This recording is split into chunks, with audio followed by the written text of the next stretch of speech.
Let's talk about cloud computing. Cloud computing means delivery of computing services over the internet. It is the scenario of distributed computing that provides large amount of computing and data storage capacity to its users with a promise of increased scalability, high availability, reduced cost of maintenance and administration.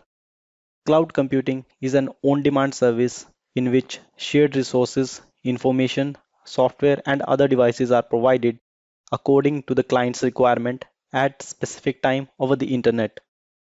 The whole internet can be viewed as a cloud.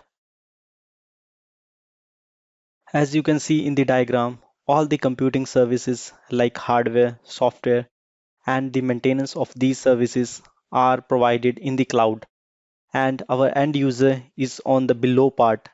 They are not concerned who is providing the services, they are just using it.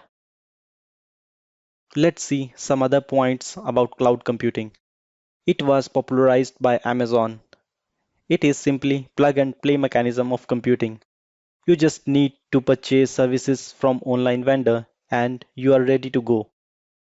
The word cloud computing is not associated with any specific technology, protocol or vendor. Previous computing trends were limited to specific user or local, but cloud computing aims to be global without boundaries. Now, let's talk about the benefits of cloud computing.